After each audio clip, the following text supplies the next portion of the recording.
Good afternoon. Good afternoon. My name is Nyanha Shea, and I serve as the acting director of the Edmund J. Saffer Center for Ethics here at Harvard, and welcome to the second Kamm lecture. Before that, I want to just let you all know that closed captions are available on Zoom for those of you who are online. And in addition, we'll be collecting questions from the online audience throughout the lecture in the Q&A feature. So there's no need to wait until the end of the talk to add yours. And we'll try to get to as many of you as we can, along with questions from our in-person audience here. So with that out of the way, I'd like to welcome you all to the second annual Mala and Solomon Kamm Lecture in Ethics, a new lecture series that features leading philosophers and maintains the center's commitment to its disciplinary roots. The Mala and Solomon Kamm Lecture is supported by longtime center community member Frances Kamm and is named in honor of her parents. And before I introduce Seth and invite him to speak, I would like to say a few words about Frances. So Frances Kamm, as many of you know, is a leading moral philosopher whose work in bioethics has had an extraordinary impact across the field. He's published widely on many issues in moral theory and has considered a wide range of practical issues illuminated by these theoretical discussions. These include assisted suicide, distribution of scarce resources, abortion, and genomics. And her work has also shown how consideration of practical issues can enrich our understanding of moral theory. So the aggregate impact of her work has been to build a strong case for non-consequentialism and for a commitment to a case-based approach to moral decision-making based on principle. Frances was the Lucius N. Littauer Professor of Philosophy and Public Policy at Harvard Kennedy School for 15 years, and was a faculty committee member and senior scholar with us at the Edmund J. Saffer Center for Ethics during that time. And she's now the Henry Rutgers Distinguished Professor of Philosophy in the Philosophy Department at Rutgers University. And she's a remarkable scholar who has profoundly influenced the development of the fields of bioethics and philosophy, and has been a wonderful friend to the Center for Ethics. Now, Frances is not able to be here in person with us today, but she asked me to read the following statement about the lecture and her parents.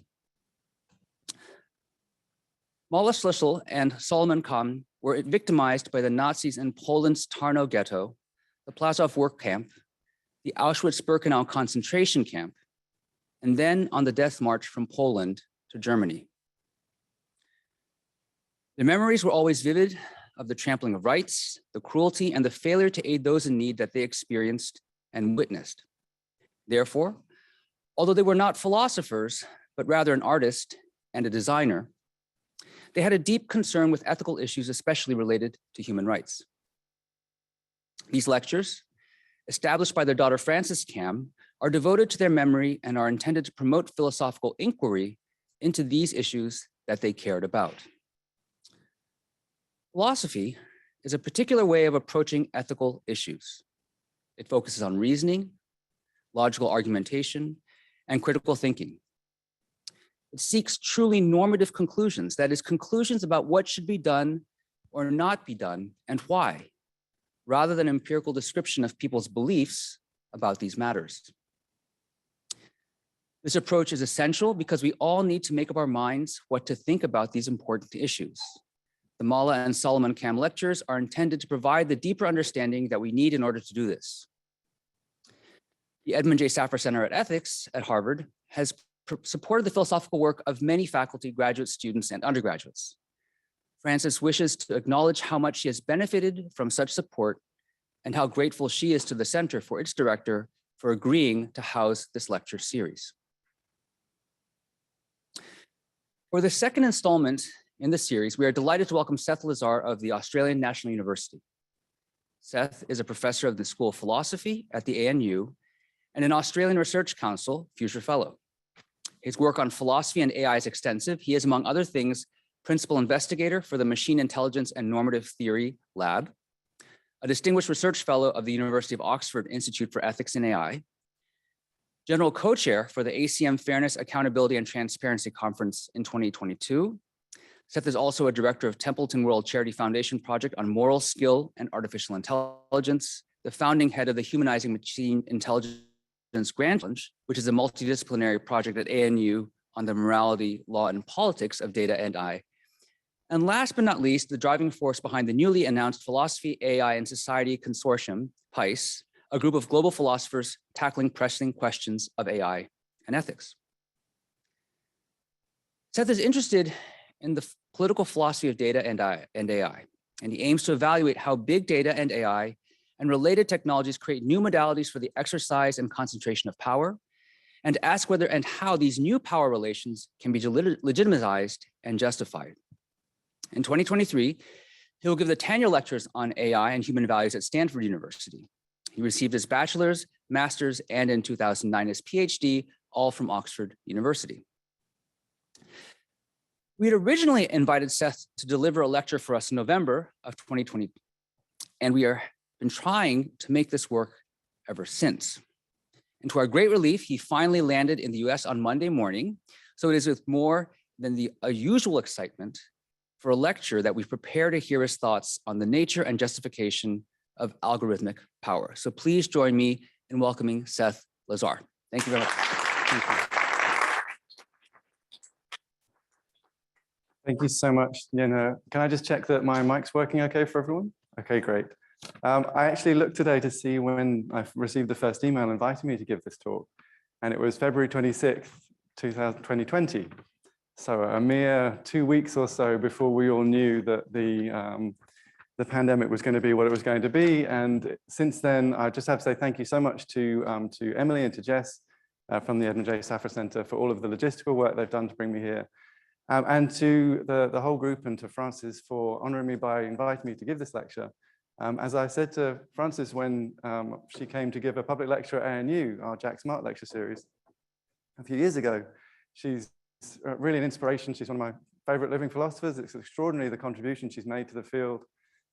Anyone who works in non-consequentialist ethics is inevitably massively affected by her work. And if not, it's only because they've not read the paper that they really should have read long ago. I did this at a job talk once. So I had a job talk in Toronto, and I was coming out of a politics PhD. So I'd sort of magpied my way into philosophy, picking up things here and there. So I didn't necessarily know everything. And I was making this argument about sort of transitivity and associative duties.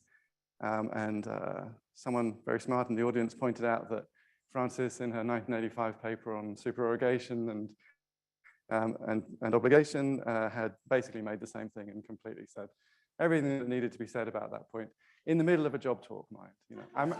I managed to sort of, finesse my way out of it somehow, desperately run to read the paper and be like, and like there as so many times, just she sees the truth so beautifully and so well. And I'm just delighted to be invited to give a talk in a series that she has established. And I obviously never knew Marla and Solomon Kamm, but I have seen them in the dedications that Frances has written for our books. And it sounds like they've had extraordinary lives. And it's a great honor to be asked to speak in the series that is named in their name. So now let me begin. I'm going to talk to you today about the nature and justification of algorithmic power. And I'm going to start with a conceit, a metaphor, which I'm calling a tale of two cities. A little bit kind of twee, but we'll go with it. I want to think about how we govern social relations, and by that I mean the market, public square, workplace, sociality, culture, in the algorithmic city. And I'm going to talk about what I mean by the algorithmic city. I'm going to introduce it by contrasting it with the physical city, the city that we're all in. So the nature of the physical city, the way in which we govern social relations in it, is that broadly speaking, you create external institutions within which people operate. And those institutions provide sort of boundaries or parameters that people can then interact with one another in an essentially free and unmediated way. Now, obviously, there are rules and laws that apply to what they do, but it's still your choice whether or not to comply with the laws or else to risk facing some penalties. In the physical city, the enforcement of those rules is always going to be imperfect because visibility is imperfect. You can't always tell precisely what's happening. And the laws also have to be kind of general and standardized for everybody because it's sort of, the idea is essentially to create a level playing field. Now let me contrast the physical city with the algorithmic city. So by this I mean the way in which we relate to one another through computational systems. the social relations that are enabled by these computational systems. Now, the algorithmic city is similar to the physical city. It enables an extraordinary access of ways in which we can relate to one another. Right? It brings us together. And as someone who lives rurally, this is something that's very vividly important for me. And as all of us have found over the course of the pandemic, and indeed now, with those of us who are watching this from home, the kinds of social relations it enables wouldn't be possible otherwise in many instances. But the interesting thing about the algorithmic city is that instead of having these external institutions within which everything is structured, and you have free and unmediated interactions with people, everything kind of gets pushed into the computational system that mediates those social relations. So those social relations are in fact constituted by these algorithmic intermediaries, which then structure what it is that you can do or what you can't do. They make some things possible and others impossible. They make some things easy and others hard. You have in the algorithmic city the option of perfect visibility into everything that is done within these social relations. You can choose not to apply it. You can apply end-to-end encryption, for example, but that's a choice. It's something actively that you decide to do. You have perfect visibility. That enables perfect enforcement if you want perfect enforcement. And you can also make everything perfectly personalized. Okay? Everything can be structured on the basis of all of the information that you learn about the parties to the exchange that you're mediating, and it can be perfectly tailored to that particular situation. I think this is interesting, and one of the things that sort of started me off thinking about this was that in many ways in the physical city, that sort of choice that you have whether or not to comply with the rules that apply to you, that's provided what you might think of as a central question of political philosophy, right? Do I have an obligation to obey the law? Like that question presupposes that you have the option of not obeying the law, right? That you're not sort of corralled into doing the thing that you're supposed to do according to the law. But in the algorithmic city, it's possible to make that just not the case. You're just channeled into the options that you're supposed to be allowed to do. And we don't give you the option of non-compliance. You've got the option of not participating, obviously, but you don't have the option of participating in the way that you choose to do that would be non-compliant. So this struck me as interesting. It made me wonder whether the ways in which we think about justifying power, especially, that are appropriate to sort of the exercise of power within the state, whether those would also carry over to thinking about justifying power within the algorithmic city. So obviously, given that I'm giving a talk about this, I don't think that they do in a very straightforward way, and I think there are really interesting things to say about this. And so what I'm going to do in the talk is I'm going to start by drawing out this idea of what algorithmic intermediaries are, giving you some more sort of concrete examples that you can get to grips with.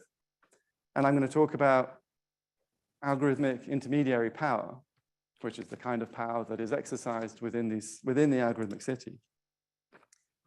That's the first part. Is going to be sort of, broadly speaking, descriptive, sort of social theory. It draws on a lot of reading and research, especially in kind of STS, socio-legal studies of technology. I've got a bibliography at the end, which I encourage you to have a look at if you have a chance. It's a link to a bibliography. 2 sides, always 2 sides in a handout. So that first part's kind of social theory. Then the second part is going to be how do you justify these new power relations that are generated by the algorithmic city? And in that context, I'm not going to try and get all the way to a full sort of political theory of the algorithmic city. I am hoping to write a book that will have that as its subject matter. What I want to do in today's talk is a narrower task. I want to argue that certain sort of quite high standards of justification apply to the justification of the exercise of algorithmic intermediary power. In particular, I want to argue that standards of procedural legitimacy and proper authority apply to that power. And I'm going to do that by giving a couple of positive arguments in favor of that view, and then by really focusing on trying to counteract an objection driven really by the idea that there's a really big difference between the power of the state and the power of algorithmic intermediaries as I describe it, and that the sort of justificatory standards that I'm describing are much more apposite to the power of the state and not to the power of algorithmic intermediaries. Okay, so first of all, it's always good to have some nice conceptual tools to just get you started and get me started in the talk, feel like I remember where I am. I want to tell you a bit more about what I mean by algorithmic intermediaries. So these are computational systems that mediate social relations. Okay. Now, in general, many of the sorts of moral issues that I'm going to talk about don't really depend a lot on the kind of computational system that is at stake. It's just not going to make a huge amount of difference whether it's some fancy, deep convolutional neural network or whether it's something much simpler. But I do think that at the end of the day, the thing that makes the algorithmic city, or that gives it its potential, the thing that makes it something that we really need to reckon with and not kind of set to one side, really all has to do with how it's able to be kind of dynamic and learning and adaptable and personalized, and to operate at massive scale without direct supervision. And that relies on machine learning algorithms, essentially. So the algorithm in the algorithmic intermediaries, that is, I'm generally thinking of that in the context of machine learning. Now, the social relations that I'm talking about, I spent a little while trying to kind of give my necessary and sufficient conditions for what made something a social relation. And I gave up. It's too hard, but I can give you lots of examples, okay? So the examples I'm thinking of different kind of spheres of human activity, ways in which we interact with one another. So, algorithmic markets is a really good starting place. You can think about, Amazon and eBay on the one hand, but also other two-sided markets that are mediated by software systems like the Uber that I drove here in. I know my hotel isn't far away, but, these are new shoes. Didn't want to get blisters. So there's Uber or Airbnb, or even the sort of the real-time bidding that goes into programmatic advertising, into the distribution of programmatic advertising. These are all algorithmic markets. You've got the algorithmic public square, which obviously has been causing a great deal of anxiety here and elsewhere over the last few years. The way in which we discuss politics and public life on social media especially. So think of Facebook, YouTube, Twitter. In these cases, the role of the algorithmic intermediaries is largely the selection and filtering of content. So promoting content, demoting content, removing it, shadow banning it. There's algorithmic culture and sociality. So think of music, TV, all these sorts of things. Think of friendship, dating, Tinder, Facebook, those kinds of algorithmic intermediaries as well. There are many other examples, but those are the kind of key ones. I also like to think a lot about bossware. This is especially as an employee of a university, which has had really bad policies around rolling out new software tools for managing its staff. I hate mobile device management. I think it's such a huge incursion into people's liberty. But bossware is a really, I think, paradigm example of how algorithmic intermediaries are restructuring social relations. Obviously, it's not the worst at the ANU. You probably want to look at something like Amazon workers who are managed by app, whose movements around the warehouse are tracked by the apps that they have on their phones. And obviously, surveillance analytics more generally is a really paradigm and urgent case of the kind of algorithmic intermediary I'm thinking about. So these are the sorts of examples I'm thinking of. I want to sharpen the phenomenon a little bit and address some questions that might be kind of in your mind as I'm describing this. The first thing I want to say is I'm not just talking about big tech. This isn't just a big tech bad paper, which there are many. And big tech is bad. I'm not saying it's not bad, but I don't know how much I can contribute as a philosopher to the big tech bad debate. So when I was approaching this, I was thinking, how do I kind of step back from the kind of febrile controversies of the moment and actually think about what are the underlying questions here for political philosophy that are more kind of opportunely examined in the life cycle of a philosophy paper or book, which is not the 6 months beyond which everything is obsolete if you focus on some particular company. So that's why I'm thinking about the algorithmic city more generally. Individual companies come and go. This phenomenon that I'm talking about is very much here to stay. Okay, so maybe you grant me that, but then you're like, well, why are you talking about algorithmic intermediaries? These software systems, they involve machine learning algorithms, they involve other computational stuff, and they involve an awful lot of human labor. So maybe you think content moderation, for example. Yeah, okay, there's a certain amount of algorithmic content moderation where the pictures are flagged by an automated system, but then they're reviewed by click workers in their thousands and thousands who are subject to all sorts of terrible labor conditions, often in the global south. Am I kind of eliding that part of the picture? No, I'm not, definitely not. I'm using the idea of an algorithmic intermediary. I'm using the idea kind of synecdochically. It's a synecdoche, it's taking part for whole.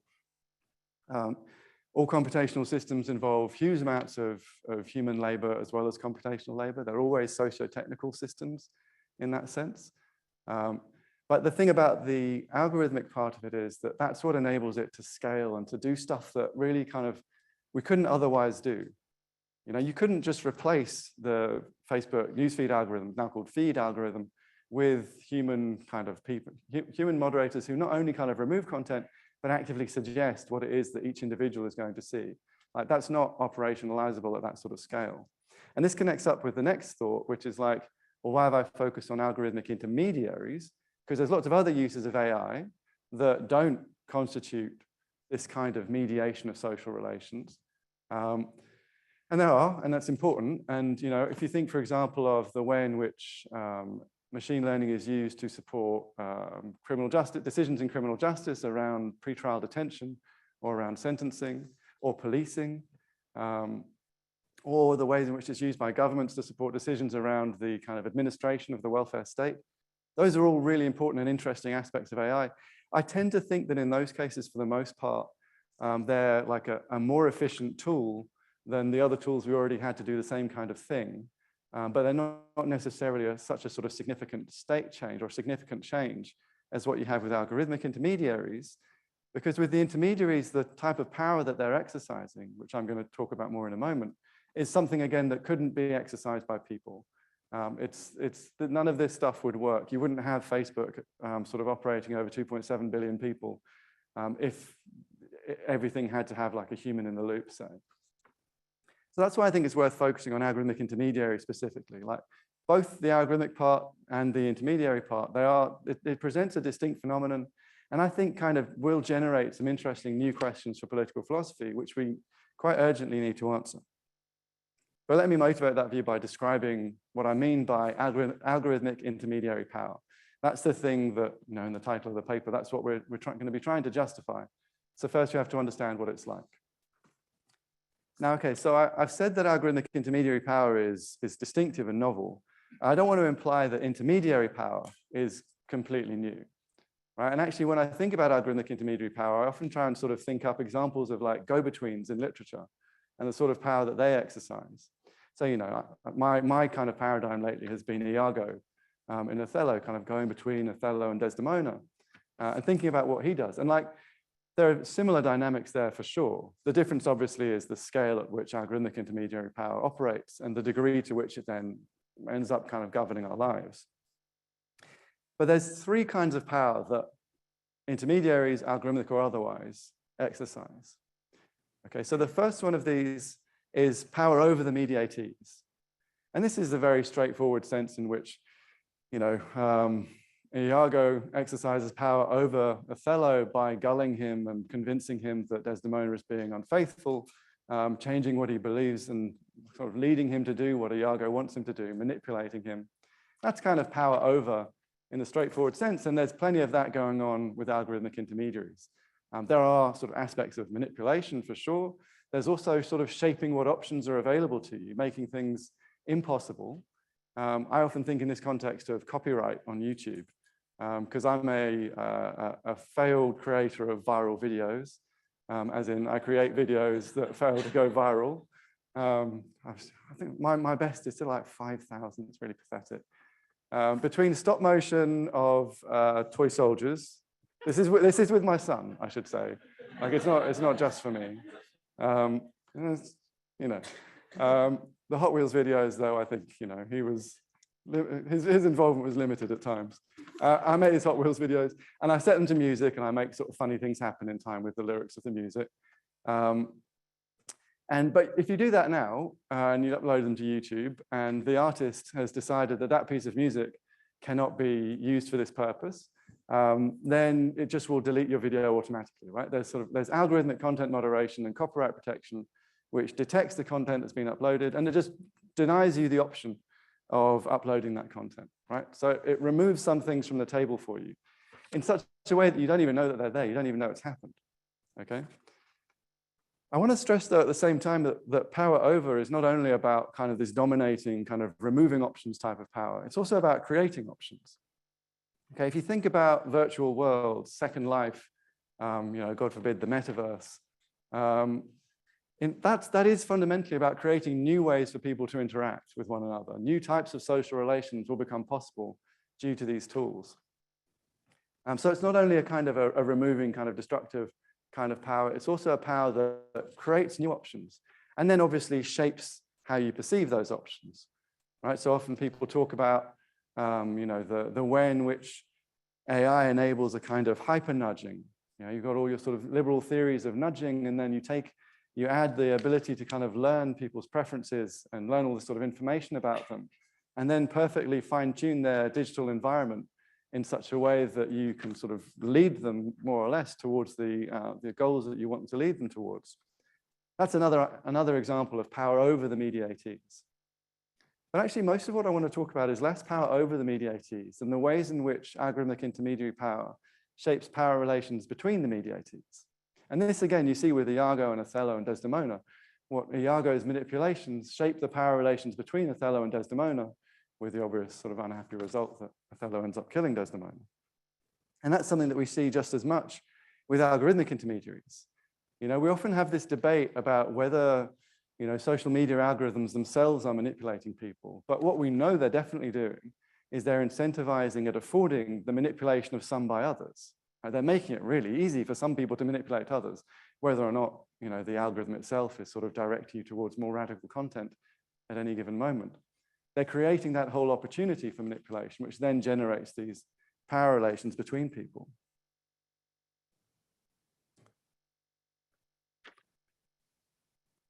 This is also something that we see in algorithmic markets. The relative power of buyers and sellers in algorithmic markets. Again, on my Uber over here, I saw one price, the Uber driver saw another price. Neither of us knows what each other's price is. That part of it is an important part of shaping that social relation. They structure how much we're able to know about one another. And any sort of a little user interface change about the prominence of the driver's rating or of your own kind of review of them, that will also very significantly change them. I've had some terrible drivers in this town. Bloody hell, like some people who have just sit down, seatbelts in, and your head's hitting the back of the seat. And then you think, well, you could leave a negative review, but like, Christ, that might then, you'd be sort of involving yourself in the algorithmic disciplining of these people's behavior, because that's what it's there for, right? It's about shaping power relations between consumers and producers. This is emphatically true in work relations as well. Again, my employer, and the Amazon a more egregious example. These systems are at the moment rarely sort of designed in such a way as to facilitate emancipatory employee relations or employee positions. It's more about exercising more refined control, and in many cases wage theft. And there's also ways in which these systems are used to directly adjudicate disputes. So this is something that you'll see on eBay. The automated dispute resolution tools that are being developed by eBay and PayPal are being sort of trialed in sort of small claims courts in the Netherlands as a way of kind of getting rid of the backlog of unadjudicated small claims there. So these tools kind of shape social relations between people. And this has a further knock-on effect, which is also a really important one that I want to emphasize, which is that social relations over time constitute social structures, right? They shape the institutions and the environment within which we live in such a way that they determine the kinds of options that we have more broadly. So algorithmic intermediaries shape our social relations. They then shape social structures, and they kind of transform them. The model is roughly like this. A company comes along and they design a platform for interacting with your friends, say, maybe in a dorm somewhere not too far away from here. And what they do is they sort of take the offline version of this thing and they transduce it into some sort of online counterpart to it. Broadly speaking, either kind of incorporating the norms of the offline world or sort of tweaking them, adjusting them, obviously incorporating an element of kind of the profit motive within there. That then kind of takes off and gets used and has extraordinary impacts on society, with the net result that over time, the online version, the algorithmic version of that social relation starts to either crowd out or reshape the offline version. So this is something we've seen in algorithmic sociality, so in friendship through Facebook, definitely in algorithmic markets through things like Amazon and eBay. and also arguably in the context of the algorithmic public square, through the ways in which our practices of political debate have changed over the last 2 decades. And what I want to really highlight here is that, generally speaking, changing social structures is super hard, right? It's not something that's easy to do. That's like the idea of, the motivating idea of structural injustice is that we're kind of trammeled within these lanes by these really difficult to change and challenge social structures that kind of funnel us towards injustice. And what we've seen with these systems is that they do enable us to significantly change the social structures that we're part of. Now, they've done that with the profit motive in mind, to be sure. And I want to stress as well that it's not sort of deterministic. It's not like when Mark Zuckerberg sat in his dorm, wherever it was, I guess 19 years ago, which was also when I was in Harvard. I don't know. Was sort of planning out what the future of friendship would be like in 20 years. I mean, he might have been planning it out, but obviously things have gone very differently from what you'd hope they've gone differently from how he imagined it. So it's not just deterministic. It's not something that's just easy to implement. There's always contestation, but still it's happening. It's definitely happened. The research on this, I think, is very clear that our social relations are changing in significant ways due to these tools. And the last thing I want to emphasize about algorithmic intermediary power is that it's private power. I don't think that there are any examples really in history of so many people being subject to this kind of private authority at once. Now, you might be thinking, Catholic Church, say, but when it was at its sort of zenith, many fewer people in the world, certainly not 2.7 billion people under its aegis, I think. So, I think that the way in which these algorithmic intermediaries govern our lives is actually really distinctive. And this is why it sort of, for me, generates these interesting new questions for political philosophy. Because, as I'll talk about, there are many ways in which algorithmic intermediaries really are not like states, which are our other kind of paradigm case of that sort of power. Okay, so that's the social theory part. That's why I've described to you the nature of algorithmic intermediary power, which constitutes the algorithmic city. And the task now is to sort of figure out what the normative questions are here. Like, what types of normative questions need to be answered in order for this type of power to be justified? One thing you could say is there's nothing to answer here. It's just, it's fine. I'll talk a little bit about that possibility. Another thing that you might say is that, look, power is bad, undermines freedom, equality. So what we should probably do about all this algorithmic intermediary power is just get rid of it. That's a plausible answer. It sort of fits with quite a lot of the, broadly speaking, kind of abolitionist views that you find in some of the critiques of big tech. I don't think that's the way to go, because there are so many types of human flourishing that are enabled by the algorithmic city that we shouldn't lose out on because we haven't figured out how this type of power can be exercised permissibly. Even that very last bit that I mentioned about the way in which it's possible to transform social structures, like that type of transformational power is not something we should give up lightly. We should figure out how we can use it justifiably. So maybe then you think, well, let's just regulate it, right? There's loads of regulatory proposals around at the moment. You've got a new Algorithmic Accountability Act being put forward by Cory Booker and Amy Klobuchar here. Never going to get through, but it's being proposed. And you've got the EU AI Act and the Digital Services Act and Digital Markets Act. Like maybe that's all we need to do, just a good bit of regulation. It's like, no, that's not going to do it either. The question is not whether we should govern the algorithmic city. Yeah, sure. The question is that these algorithmic intermediaries inescapably govern us, and we want to figure out how that can be done right. And that is in part a question of how you design those systems, but also it's a question of like what you're actually aiming at. What would it take for that type of governing power to be exercised in a way that was, all things considered, morally permissible? You can't just sort of bootstrap your way into that by saying, let's regulate it, let's take back control. Like, yeah, sure, but like, what are we actually going to be regulating for? So I think that we definitely have questions to answer here. You've got power that's being exercised. You can't just sort of get rid of it.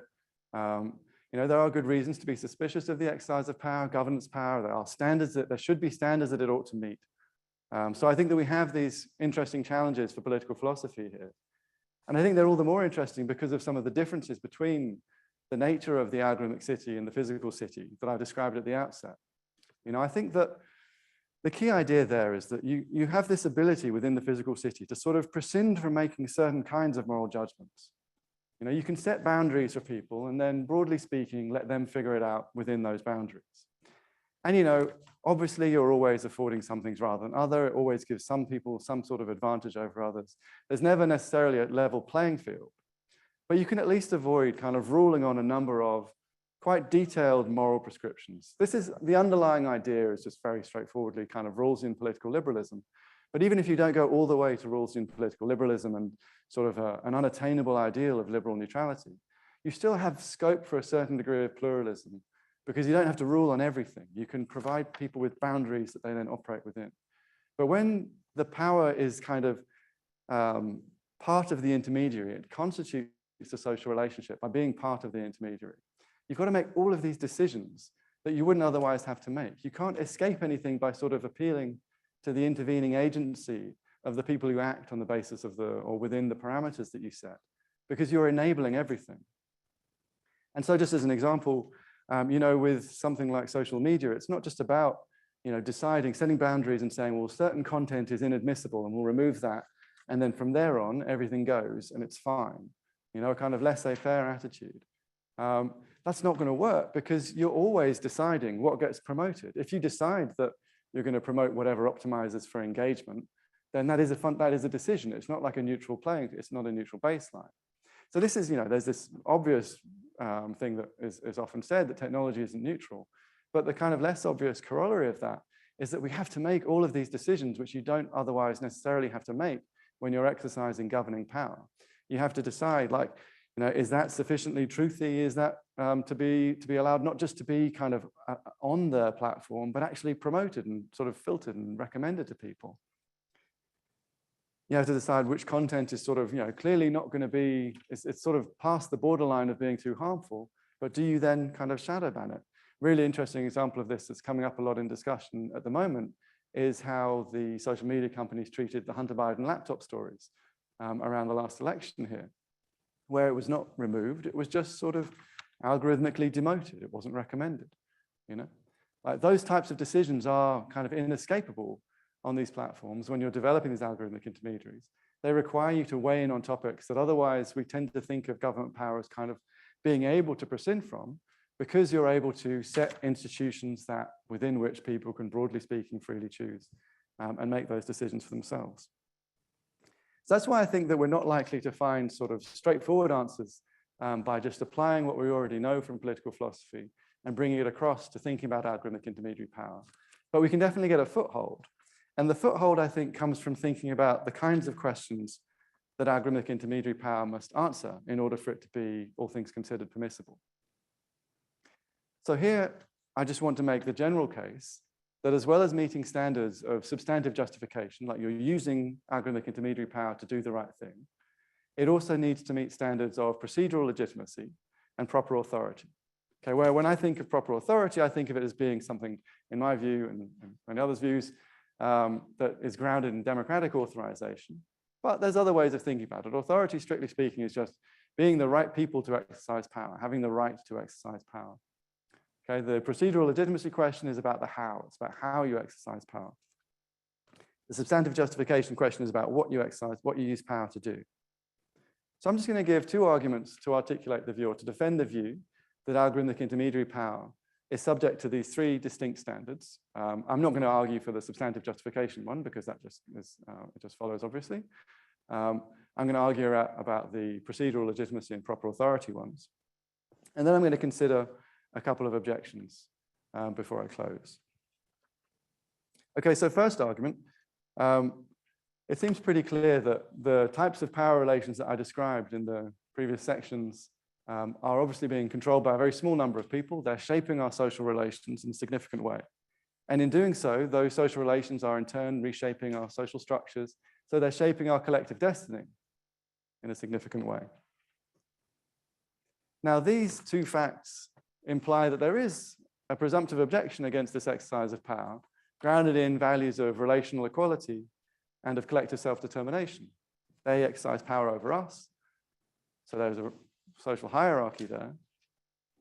They're in charge of where we go rather than us, so we're lacking collective self-determination.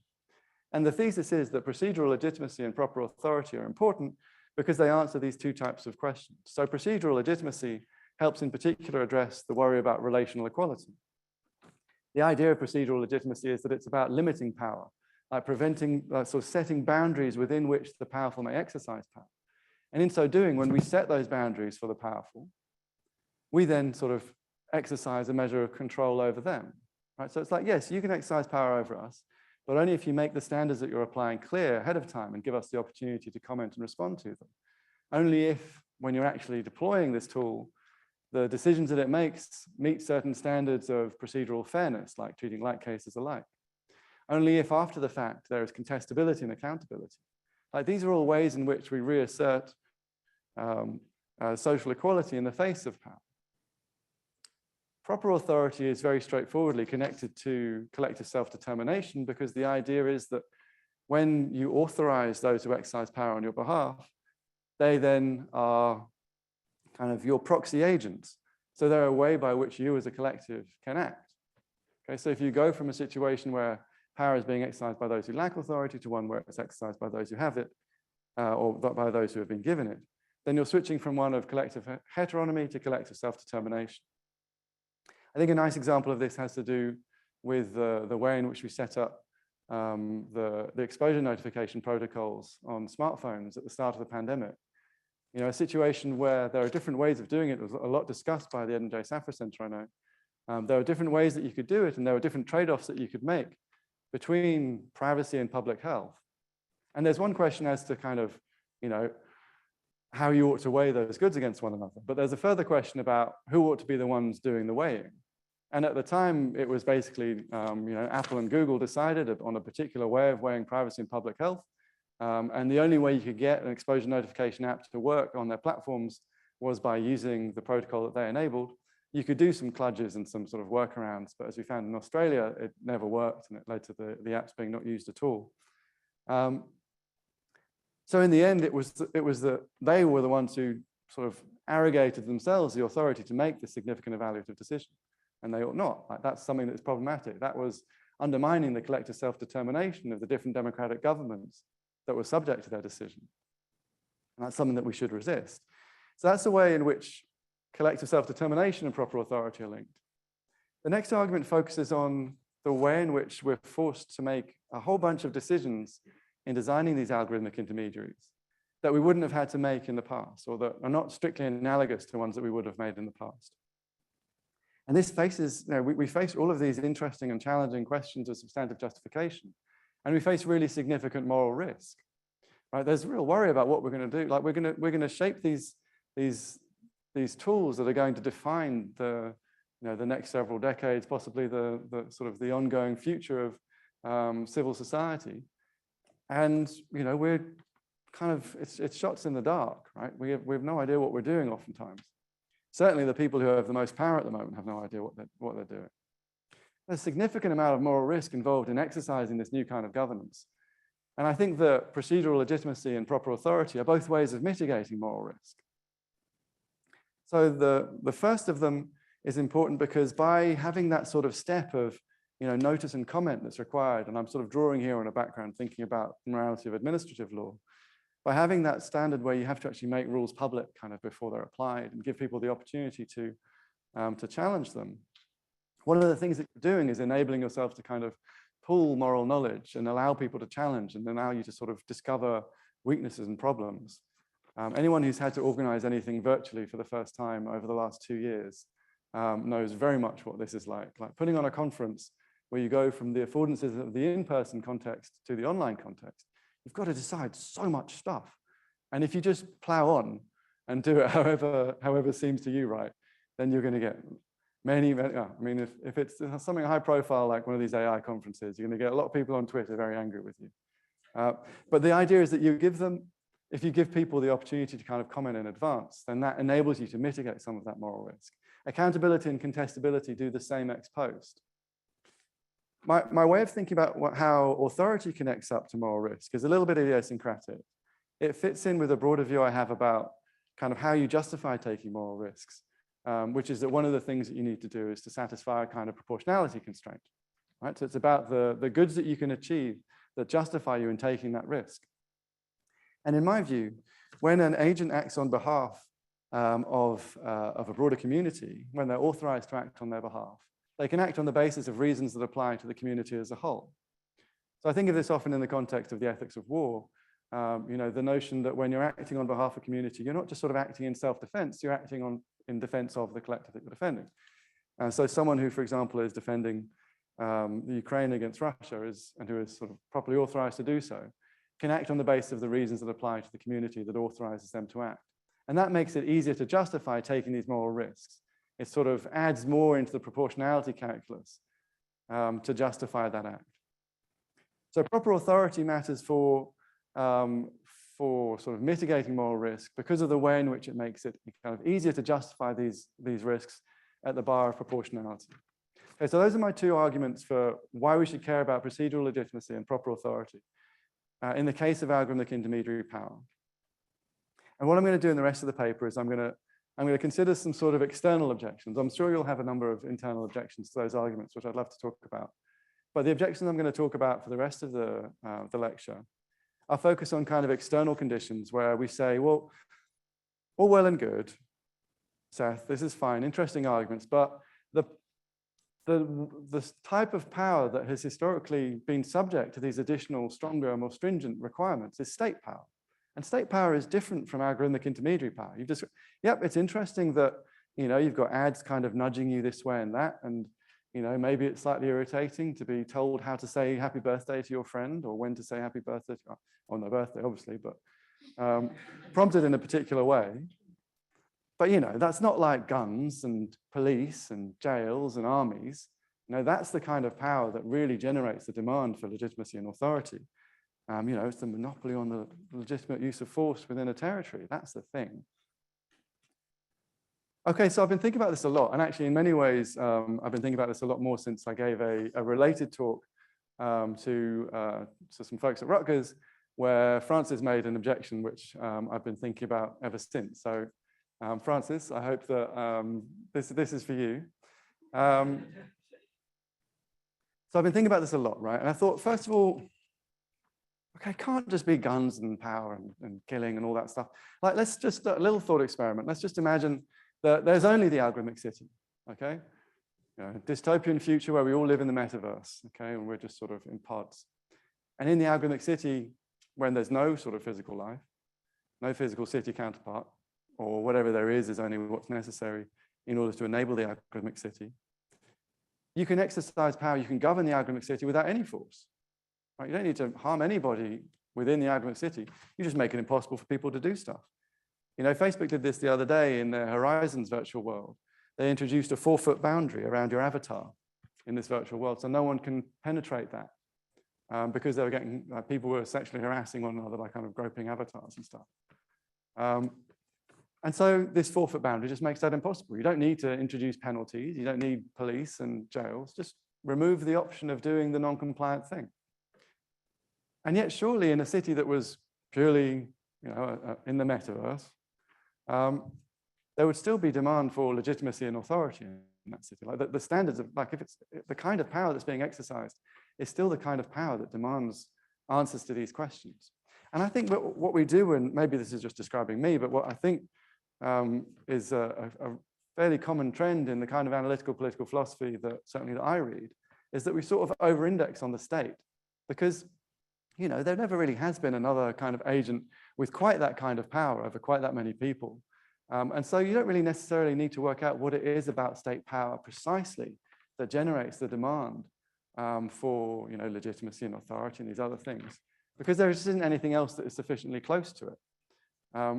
Well, now we have something that is close to it in some important respects, and it sort of behooves us to then think about what it is about state power that generates these demands, given that it can't just be the type of, the guns and the jails and the armies and the police.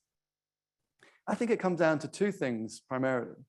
One of them has to do with the measure of power, and the other with the purposes of power. So by measure of power, I mean, you can measure power in different dimensions. There's the kind of degree, and that's like, that's the guns, jails, armies thing. That's, the magnitude of the interests that the powerful agent is able to affect. I want to stress, though, that it's not only about the magnitude of given individual's interest that can be affected. I think the magnitude in the aggregate is also significant. And so a sort of a relatively trivial interest on behalf of 2.7 billion people can still amount to a significant degree of power. Again, think targeted advertising, for example. But degree of power isn't the only dimension along which you can measure it. There's also the scope, like the pervasiveness of power, the different sort of the range of the different choices in your life that are being governed.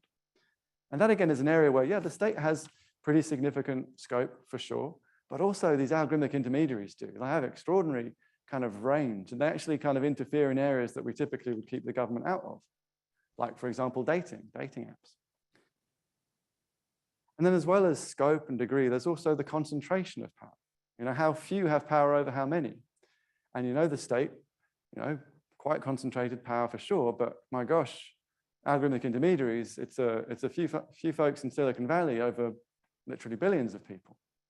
So as far as the measure of power goes, I think that, you know, the algorithmic intermediary power is different from state power. It's not kind of exactly the same along every dimension, but it's also really significant. I don't see a reason there why you'd say that a certain justificatory bar needed to be met by state power, and that was a sort of a lexical difference, a lexicographical difference between that and algorithmic intermediary power.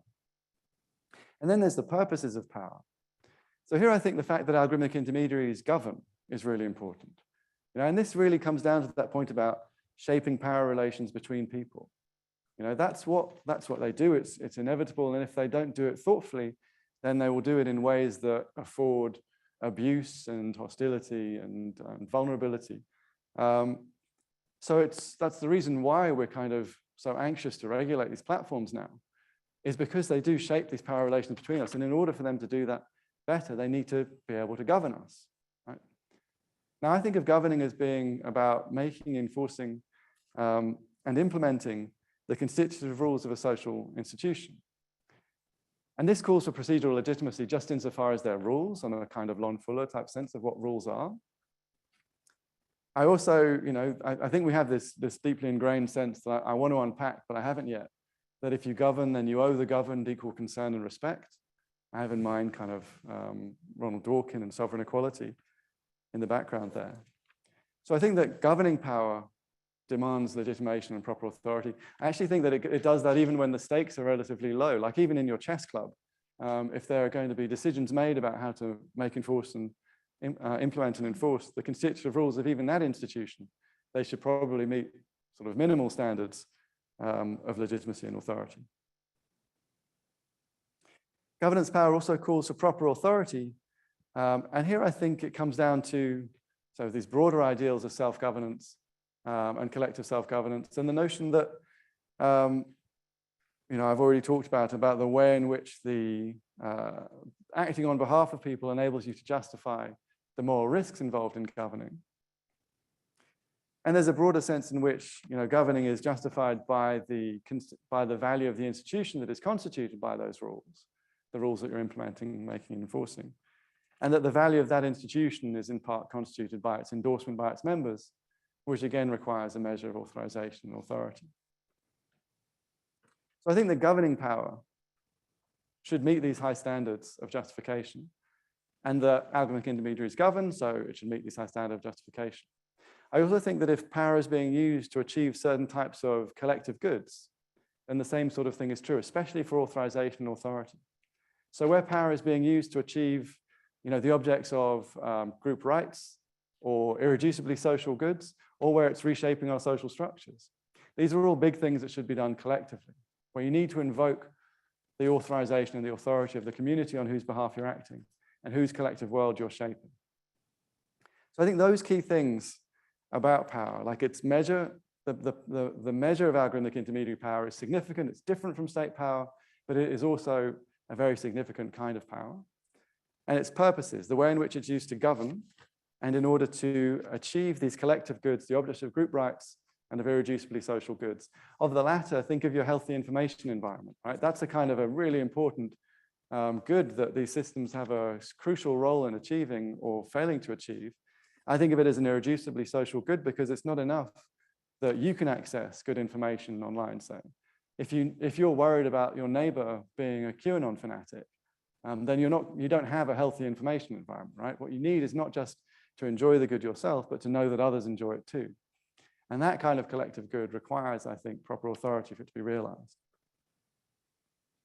Okay, so I'm satisfied that even though the nature of algorithmic intermediary power is somewhat different from that of state power, it still raises these really significant questions and this high demand for justification. But maybe you're thinking still, well, there's one bit that you've forgotten, Seth, which is that, it's the involuntary nature of the state. That's the real thing about the state. You can't choose. I mean, I'm an immigrant. I've chosen my Australian identity. I even had to, say an oath. But for most of us, it's non-voluntary. Whereas you can choose whether or not to sign up to Facebook or Twitter or whatever. These things are voluntary. This is the sort of the private nature of them. And like you might say, yeah, okay, the way in which we currently consent is not morally effective. You get 1 million terms of service agreements. You click on them, you have no idea what you're agreeing to. And yeah, maybe there's too much monopoly, too much market power for a few companies, but we can fix those problems. We can make consent better. We can introduce interoperability so that you can move more easily between different platforms. We can break up the big tech companies so people can vote with their feet. So why doesn't that give us all the legitimacy and authority that we need? Okay, so I don't think that does do enough, right?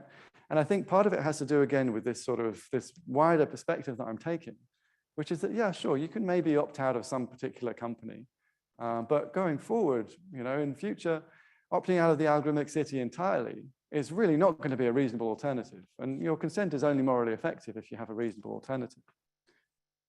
So then it's a question of whether, like your participation in the algorithmic city is non-voluntary, but maybe your consent to some sort of particular kind of entity within it might be. But I don't know, consent seems to me to serve that legitimating function only in situations where the kind of, the costs of consenting are fully internalized. If my consenting generates costs for other people, then the role of my consent in legitimating that kind of power has got to be relatively limited. And that's obviously something that is emphatically true with these algorithmic intermediaries. A really good example is data protection, where you can put your, since I've been out here, I've been putting on my VPN on my phone and trying to make sure that I kind of put on my digital equivalent of a tinfoil hat to protect my privacy while I'm traveling. And it makes absolutely sod all difference to anything, because as long as enough people like you are consenting to share their data, then you can build all of the models they need to be able to infer and predict patterns of behavior from you. They can also kind of construct, on Facebook, shadow profiles for you. You're implicated by other people's consent in a way that means that their consent can't fully legitimate the thing that they're consenting to. And this goes doubly when what you're trying to achieve with these systems does involve collective or irreducibly social goods. So I don't think that consent is the right model, individual consent is the right model for legitimating the power of the algorithmic city. Another problem with it would be that, we'd be imagining a scenario where you can kind of justify the capricious, unaccountable power of one company by them saying, well, you've got a reasonable alternative to being part of our capricious, unaccountable system. You could have gone and been part of that conscientious and accountable system over there, right? You could have gone and joined kind of not Facebook, which was okay and didn't sort of steal your data and try and manipulate you. But that would then mean that the capricious, unaccountable company would be free riding on the efforts of the conscientious company to actually sort of meet these justificatory standards. It would also still mean that we'd have to figure out what these justificatory standards were.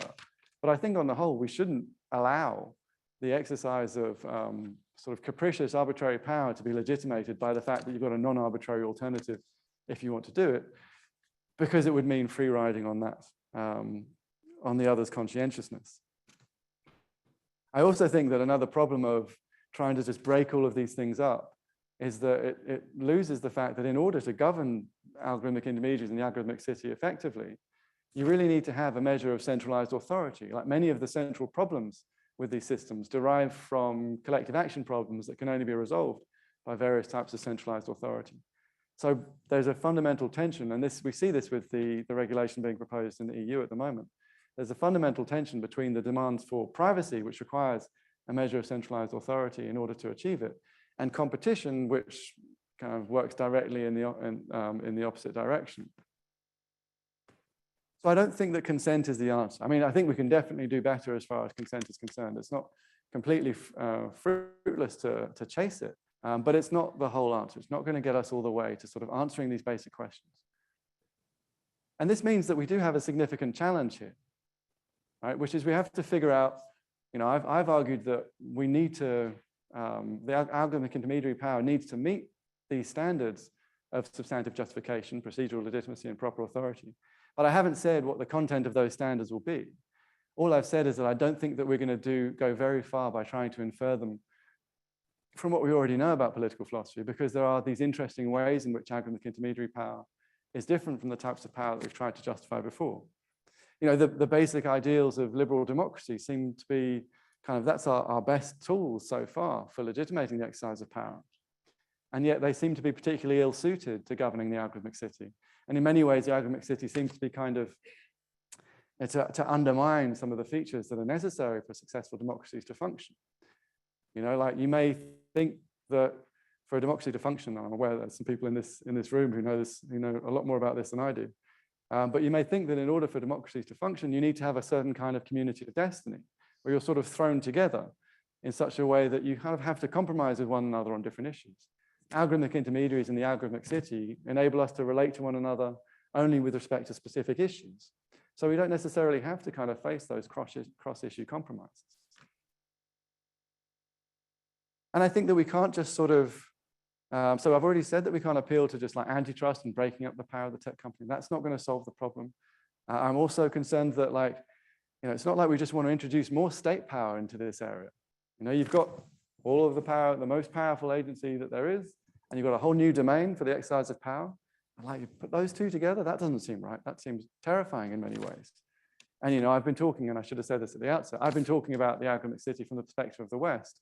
But there's obviously a very significant, significant counterpart, which is the way in which these tools are being developed in China, which is very much through a far more significant degree of state power. There are loads and loads of problems with that too. So I haven't tried to answer all of these questions. And hopefully the book will get a bit further to doing the sort of what political philosophy can do to help answer them. I want to sort of flesh out each of those substantive questions in greater detail.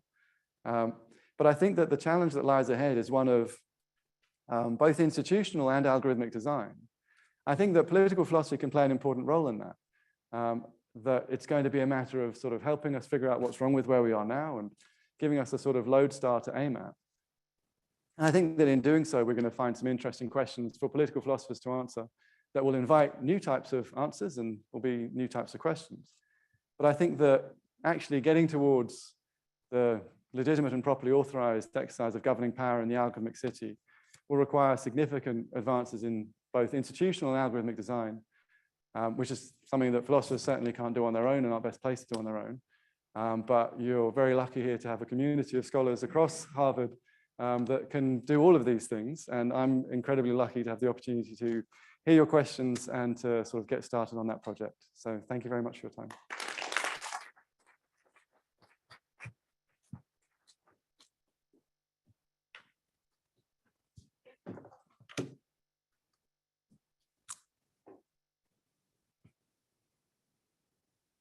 Great. So thank you very much, Seth. So I will take questions both from the online audience and the in-person audience.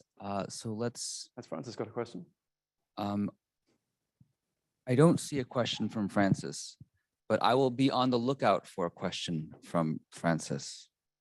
She can right just here. say whether I answered her previous objection. Right. Okay. Well, I'll look for a yes or no. That will I think have I know been what that will be. intermediated. That will have been intermediate. So let's start with let's go to Matthias here. Oh, the mic is on its way. Thank you. Thank you, Seth. This was fascinating walk through algorithmic city and surrounding areas. But I'm afraid I got a little bit lost with the boundaries and the kind of what the algorithmic city is, kind of your guiding metaphor, the algorithmic city, which I think it's actually, so this is important. I mean, this is very much, this whole set of topics is very much on my mind, right? How do we transfer what is different about political philosophy, right? In the digital age, and what is the same, and how do we have to think anew about things? And your guiding thought seems to be there's something that at least metaphorically we can capture with this the algorithmic city. And here's why I'm getting lost. So power played a big role in how you were thinking about things. So if I abstractly think about power, power is the ability, somebody's ability to make somebody else do something that otherwise they wouldn't do, right? And that can take all sorts of shapes. It can, you know, something very coercive. It can be incentives. It can take all sorts of ways and means. It can be using tools, a whole range of tools or not. It happens before a certain background of what technology provides. So, you know, one can fill in this picture with all sorts of complexity. And something, you know, and this whole, you know, as one looks at all these possibilities, possible exercises, natures, implementations of power, one kind somewhere is state power. The state, you know, does something.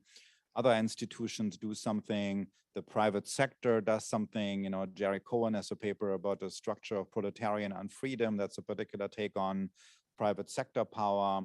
So there is a whole lot of complexity here. And if I look at different parts of that, algorithms kind of pop in all sorts of places, right? So the state uses algorithm. Mark Zuckerberg uses algorithm. Other people in Silicon Valley use algorithm.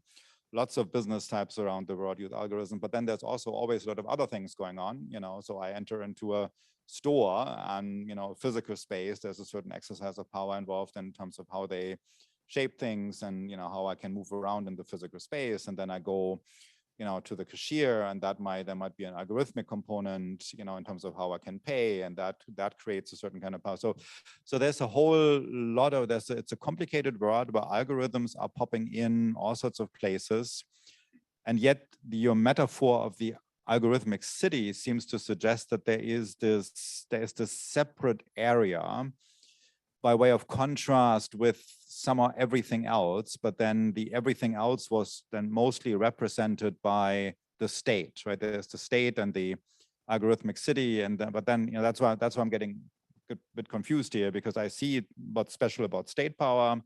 State has, you know, involves algorithms. So what is the, can you just elaborate a bit more? What is the nature of the algorithmic city, and what are the relevant I mean, it can't just be algorithmic city state power, right? Because then there's too much in the domain of power that's just not accounted for.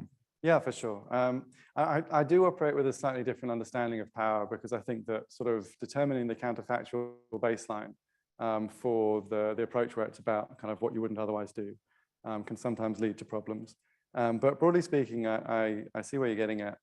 So I really wanted to focus in on this intermediary dimension. So the way in which algorithms mediate social relations through these digital platforms primarily. Partly because I wanted to kind of carve out a distinct object of inquiry where something sort of novel and a different type of or different way of exercising power, a different degree of power was happening. Now, that's not to say that this is the only place where algorithms are being used in novel ways. Just that to me, it seems the most kind of significant and influential. And so there, it really is these examples. And I think it helps to think about these cases of algorithmic markets, the algorithmic public square, and algorithmic sociality as being the paradigm cases where social relations are being mediated by algorithmic systems. And that does leave a lot more out of that. And you're right, you know, the physical city, the different kinds of power that are involved there are many and varied. But so the reason for focusing on algorithmic intermediary power is just that I think that's the place where it's having the most sort of significant social impacts and where it raises the most distinctive and sort of novel questions. Because in many of the other areas where AI is being used, as I said, I feel like it's often kind of a more efficient and more effective tool to do some things that we would otherwise have done anyway. So, you know, the prediction of an individual's propensity to be rearrested in informing judgments about pretrial detention is something that we would have other tools to support, maybe other statistical tools. Now we have a particularly effective one. I think it doesn't change quite as much there. It still raises interesting questions, but just sort of, for me, the thing that really sort of makes me rethink sort of central questions in political philosophy is this dimension of mediating social relations specifically. So that's the kind of the contours of the algorithmic. We have just one quick follow-up on this. So Okay, so, but that's still, then my problem kind of translates into something else. So let's say with the central metaphor, right, the algorithmic city, that suggests a certain, you know, a certain what's the word I'm looking for?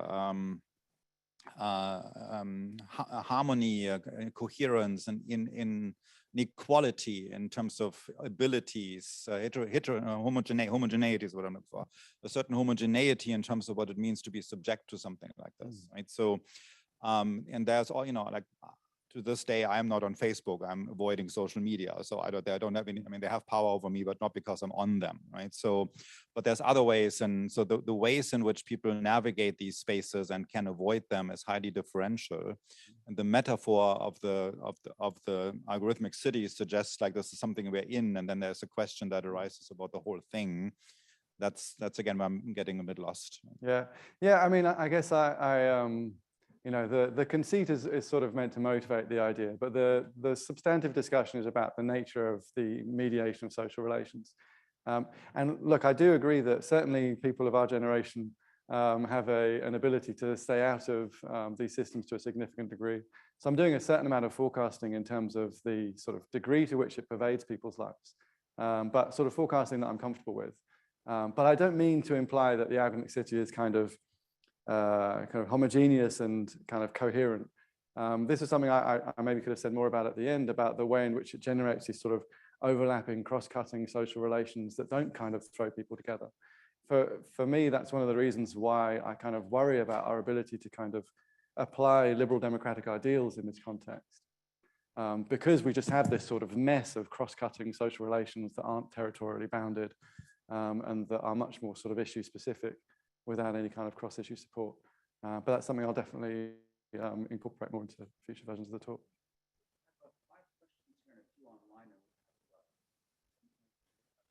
I'll be quick. The question online is basically this, that the many non-algorithmic entities, they're far more powerful in some ways, and that also structure power relations between people, but aren't both. So the question is, there are many non-algorithmic entities that aren't state entities, right? So standard corporations, private foundations, that are far more powerful in some ways in structuring power relations between people, right?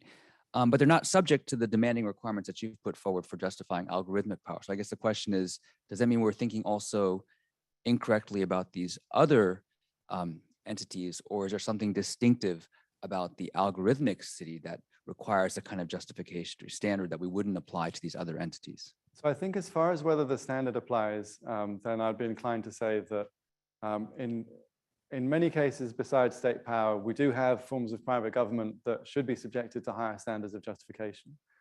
So I'm kind of with Elizabeth Anderson on that, especially in the context of the workplace. I do think that oftentimes the kind of power that private corporations exercise tends to be more kind of by lobbying the government, they get the government to do something. Certainly that's something that you have here. And I think that's kind of different from directly governing people's behavior. You can look at examples of like, of Shell, Shell, the oil company in the Niger Delta, where it is, where during certain periods it was like the effective government of the Niger Delta. Or you could look at something like, sort of Robert Owens's factories in the 19th century as a sort of an example of this kind of private governance. But I think that, on the whole, I'd like to sort of talk through with the question of some of the examples that they're thinking of. I don't think that there are others that operate at the kind of scale that we're thinking about here. I think you tend to have sort of a localized influence, or else you have influence through government. There was more to that, but I'll go on. That's great. Arthur, I think you had your hand up. Well, you've already addressed a lot of what I want to ask, but of course, since I have the mic, I'll ask something else. It's a University of Toronto kind of question. And it's a friendly amendment. So you talk about power, and of course, sometimes power is completely innocuous. And so maybe you want to be more refined about what the possible wrongdoing is, and to channel our colleague from University of Toronto and our colleague from Königsberg. maybe what we're really thinking about is the domination by a unilateral will that either overbears or undermines the will of someone else. Power itself is morally neither here nor there, but it's a particular kind of wrongful exercise of power. And that, of course, would distinguish, I mean, it's a companion comment to the other things that we're talking about, because our options are increased or decreased in all sorts of ways in our ordinary analog life and in our online life, and that might not be problematic unless it is actually affecting that aspect of our shaping or exercising of a will that is properly ours. So I think you need to do more normative work on what the wrong-making property is of unregulated power. Yeah, thank you. Yeah, so I've been thinking a little bit about some of this, you know, the kind of neighboring kind of Republican critique of technology. And I find it sort of, yeah, it's definitely kind of part of it, but not the whole story for me, right? And I think that the worry for me is that this type of dominating, subordinating type of power is part of it, but there's lots of other ways in which these companies are fundamentally reshaping our societies, which I think also generate an objection grounded in collective self-determination, where it's like, I don't feel like we should be comfortable with the nature of friendship, say, being kind of dictated by a few folks in Silicon Valley. You know, so it's sort of, there's a way in which it's not just when it's dominating and oppressive, it's actually also when they just have too much of it. Yeah. At the beginning, you said this wasn't simply about bigness. Mm. And so if we have a very decentralized market, there's a chance, it certainly can be improved, but the worry is then that the ability to actually govern those spaces is undermined.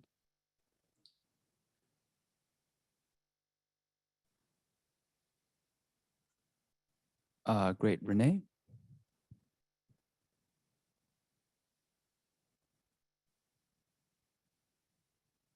Thanks. I'm really interested in this topic, and I think a lot of it is really rings true, but I wanted to ask how different you think the type of problem is, where the novelty lies exactly. So as you're explaining the different ways that the intermediaries have power over us, I kept being struck by the example of private internet companies and net neutrality that was really big a few years ago. Now we've all forgotten about it because we don't use, you know, dead. But I wanted to raise that example to ask, is where you see the novelty of the problem in that we need to govern, or in trying to figure out what form of protections and regulations we need because the threat to common goods is now taking a different form or has different material to work with? So I see kind of novelty all over the place. You know, it's sort of, it's been such a productive area. I think that there are these really deep substantive questions that we haven't had to think about that are raised by these systems. So one, for example, is on the political philosophy of attention, you know, how we ought to allocate collective attention in a society. We think about this debate through the lens of free speech from the kind of, from the supply side, if you like, but thinking about actually what constitutes a healthy information environment and what we should aim at there, I think is at the very least a kind of under-theorized substantive question. I think that digital autonomy, like our ability to kind of choose what we're going to do within these algorithmic systems, rather than just be kind of trammeled and channeled into a specific sort of compliant path. That I think is also an interesting sort of novel substantive question. But on the whole, I think the main kind of overarching feature is that one I was trying to get at in the middle of the talk, where I was trying to pointing out the way in which the difference between kind of having external institutions and kind of smushing them into the thing that intermediates the social relations. So taking them from outside and having to reconceive them on the inside of these social relations in such a way that you have to then kind of make all of these decisions about things that you could otherwise leave relatively untouched. And I think that the case of content on social media is a really good example. Like, you can't just set these boundaries. You have to choose what's going to be promoted over what. And that involves weighing in on a number of questions that, you know, like what constitutes nudity, for example, that the state would generally be sort of keeping well clear of. So I think that's the thing that for me kind of seems really likely to generate a range of new inquiries. And it's also, it's important to say there's nothing new under the sun, right? There are always analogies with anything. You know, there are counterparts and various things like, you know, even I gave you the example of Iago as a sort of a human go-between. But, you know, speed, scale, magnitude, significance, these things definitely matter, and they make certain questions which otherwise we might not have paid much attention to much more urgent, even though, you know, you can always learn from thinking about sort of antecedent similar problems for sure. I think a follow-up to that question is about the question of why regulation doesn't satisfy some of your criteria for procedural legitimacy, because according to the question here, they ask, a lot of these questions are actually being asked in the consultation phase, in the process of making regulation, right? So wouldn't that in some sense be enough to fit into the process that you're talking about? I think it's important, right? But what you get, like the way in which regulation of these things goes, is that the EU, because it's always the EU, says, all right, we want you to achieve this particular objective, you know, companies that are worth more than $75 billion market capitalization. And if you don't achieve this objective, then we're going to fine you up to 10% of your things, your revenue. And the objective is sort of fairly ill-formed and vague, and like is kind of often drawn on the back of an envelope. But also, if not, then there's a lot more theorizing and thinking about what the objective could be. But then also the operationalization is left to the companies. And so often these regulations actually kind of, you know, perversely empower the companies to govern us. And this has actually been raised as a critique of the Digital Market Act and the Digital Services Act in the EU, which is the sort of going to raise the cost of compliance, sort of instituting all of these kind of, you know, requirements of legitimacy so high that only the really big companies are going to be able to actually afford them. So it's like the regulation is an important part of the picture, but essentially what it's doing is telling tech companies to govern us better. And I think that both we don't have a full understanding of like what we're really aiming at in asking and seeking these things, in seeking algorithmic governance or in seeking better algorithmic governance. And also when it comes to actual implementation and designing these systems in such a way that they do govern us kind of effectively and efficiently and what have you, operationalizing those values requires sort of answering many more and more challenging questions. No, that's great, thanks. Mira, you had a question next, I believe.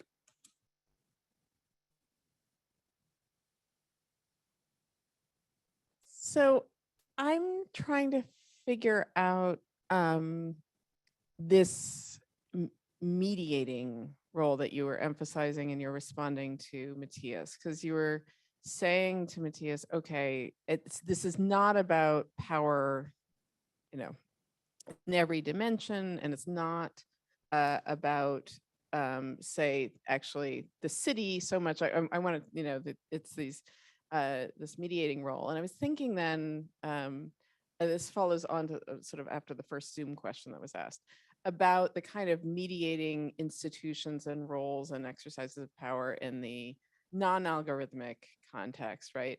And, you know, thinking about, say, on the government scale, something like redlining or regulations of housing prices or other things that lead us to live in certain places and interact with some people and not interact with other people. You know, they lead us to send our children to school with some people and not with other people. I was thinking about corporations, not only old, but there's still some company towns, right, that, you know, exercise a lot of power, but just, you know, the terms of work that companies set up and the context in which, you know, we have time, we have the capacity to make plans to see people, who we interact with during our workday, outside of our workday, all of these, you know, so there are a lot of mediators, right? And you had brought up the Catholic Church. And so I'm trying to, and I'm trying to figure out in the algorithmic context, it's again, this question of novelty, right? When you responded to Arthur, you were emphasizing the bigness. And my sense is that actually does matter more to you, because I think that my sense is that sort of we do have all of these analogies in the physical space to the kinds of algorithmic intermediaries you're talking about. And we have, let's say within political philosophy, let's pretend that we've developed ways to think about employers as these intermediaries, the church as these intermediaries, you know, government policy around housing and education and so forth as these intermediaries. And piecemeal, those could be, I'm suggesting, applied to the algorithms as intermediaries. And so then this gets, you know, basically to Renee's question too about the novelty. I'm curious, is the novelty, one argument for the novelty is simply scope, right? That when you're talking about 2.7 billion people across national lines, that's just different. It's sufficiently different in scope and that it becomes different in kind, which then requires different theorizing. Or another answer is that it's about the additive qualities, right? So yes, the corporation may have certain intermediary effects. The church may have other intermediary effects. You know, the government policy around housing may have other intermediary effects, but it all comes together in Facebook, say that, and that it's because of this aggregative effect that even if it weren't about 2.7 billion people, it requires novel theorizing. I'm curious, is it one of those? Is it something else? Because that's where I'm. It's both of those and more. And I think it's important to distinguish between different types of novelty, right? So, you know, any given social phenomenon is going to be kind of new in some respects and continuous with other things in other respects. And like the project doesn't rest on this being like a sort of de novo kind of never before seen in every one of its dimensions. And then there's also the question of the political philosophy side of it, the novelty of the questions. Like, you know, I enjoyed pretending with you that political philosophy had a good account of, especially analytical political philosophy, had a good account of all of these different types of intermediary power. There's a line in Gladiator, this is a pleasant fiction. And yeah, it was a pleasant fiction, but it's not true. Like, this is an area that political philosophy has actually, I think, neglected. So I think there's a lot of work to be done, even if you weren't looking at the algorithmic intermediaries.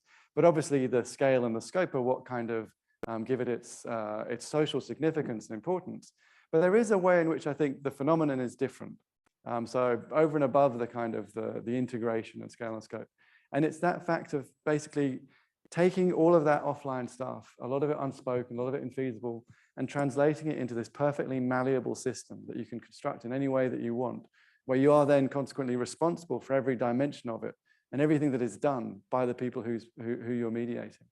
You know, I think of it as being a kind of, you know, in the offline space, the analog space, you have a kind of a nice doing, allowing distinction. You mediate, but you're not making the whole kind of social relation possible. And there's always the scope for people to kind of go around you and to kind of communicate directly with one another.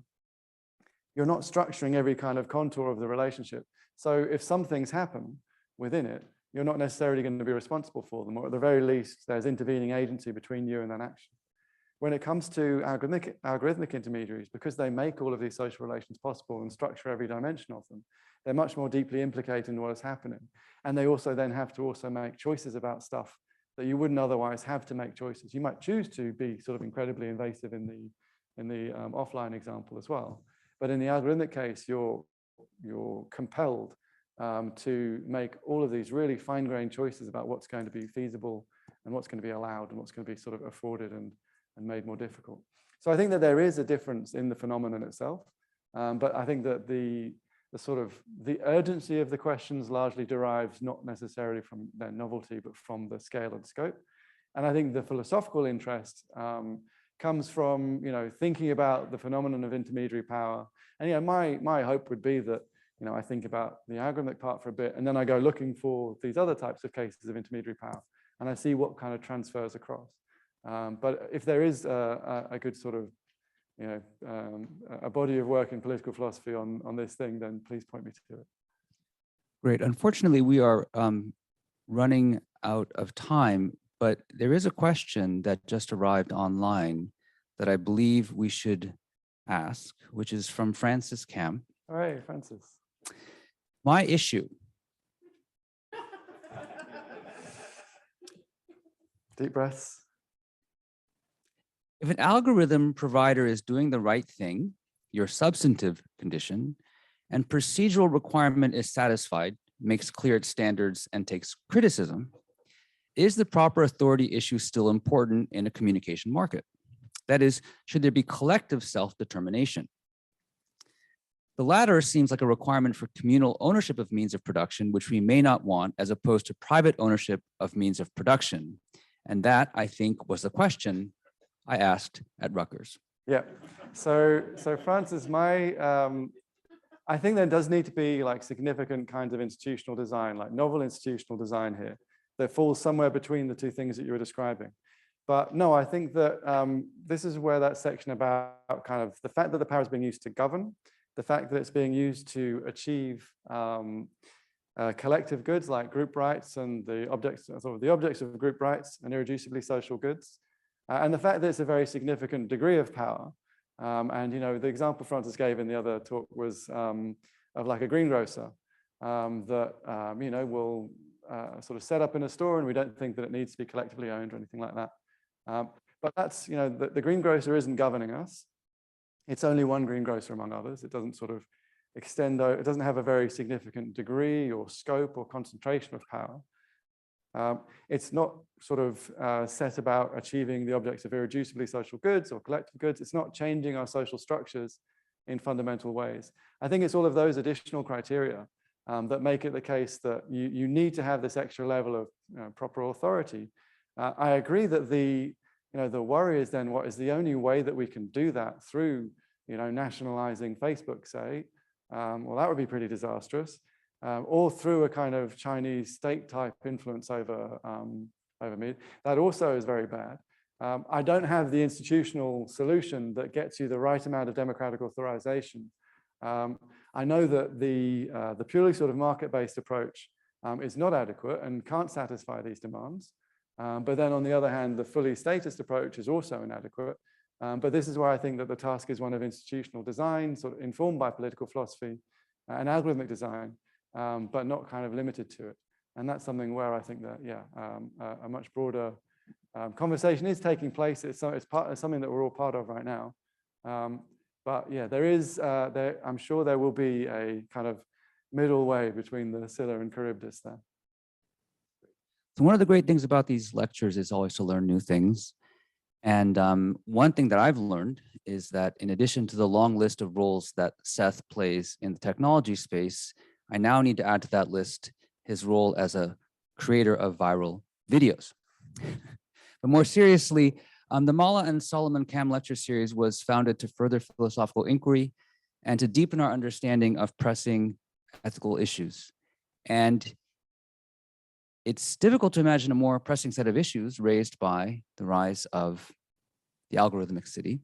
And so we are grateful to have the lecture series with us to help further these questions. And we're blessed to have Seth with us here in person to lead us in deepening our inquiry into those issues. So please join me in thanking Francis Kamm, Seth Lazar, the staff at the center, and all of you.